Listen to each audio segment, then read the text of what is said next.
fantastic event here in Edgeworthstown today, the Dream Space event that's organised by ourselves in Longford in partnership with Ericsson's and of course Microsoft.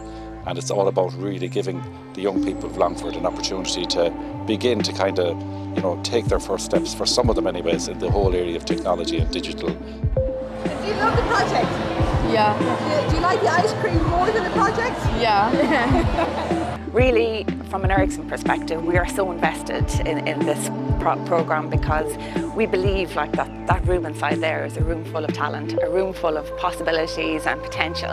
And as a company, Ericsson feel almost an obligation to nurture that.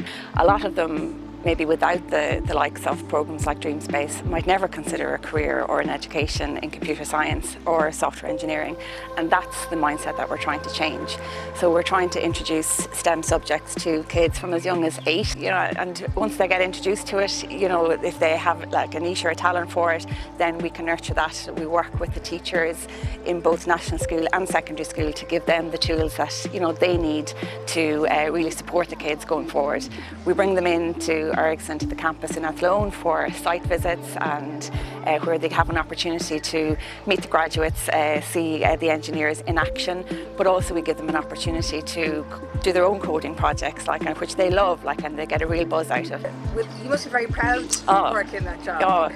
I mean, on a personal level, the day my son came in, he's in 6th class now, the day him and his class came in, to see it firsthand, just the joy, and he came home that evening and said it was the best day ever.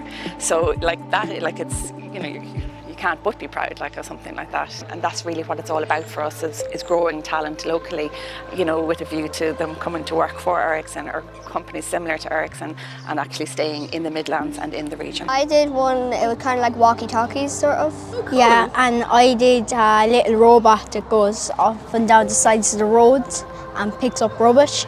Very good. And why rubbish? Was that something on your mind, that it was messy or? Yeah, because our whole group had been seeing a lot of rubbish going up and down, driving to places. Yeah. And we just thought it might be smart if we made a little robot that could help out.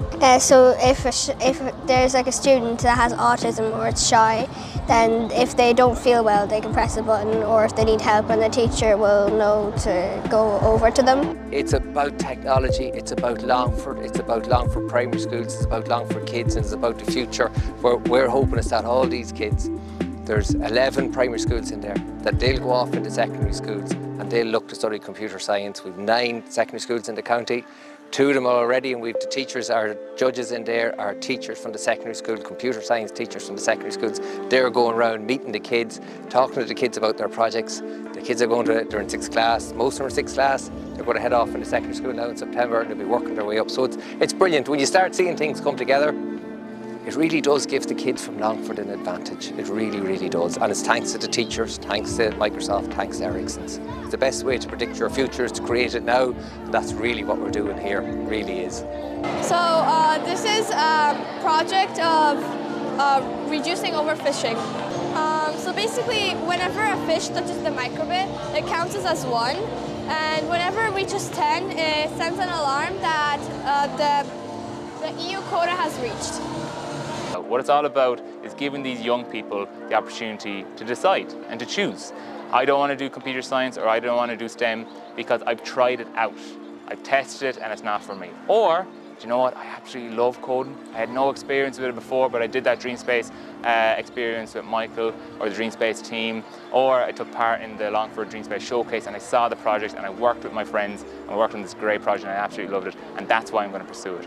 We want to avoid, and we really want to move away from this idea that, computer science, it's not for me. I've never done anything with it. Maybe no one I know does computer science. I've never dabbled in it myself. Coding, that's scary and intimidating. We want to move away from that. We want to remove that intimidation and that mystique or that mysteriousness around it. And it's building up momentum, but we want to just add to that momentum. And what I personally really want to add to is that momentum isn't just being built in urban areas, that it's also being built in rural areas. So that students at a young age are experiencing it and they're saying, I want to do computer science in my local school here in Longford or in Tipperary or the future counties that we're hoping to roll out in over the next academic year as well. So we're in 2 different projects, and I've done one about wind energy called the Worldwide Windmills.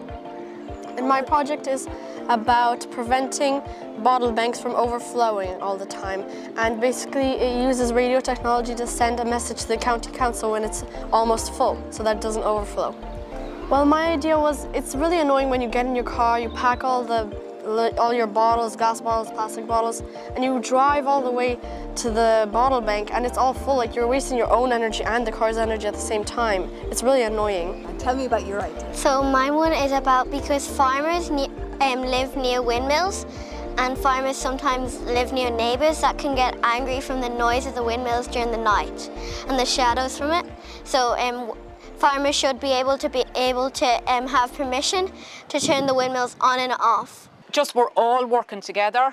You know, it's early pathways to education. That's the working group. We are on skills and talent in the Midlands region. And you know, collectively, we can make so much a difference. Look at the difference we're making to these kids. STEM education isn't coming in 2026. These kids are ahead, and we're just absolutely so delighted.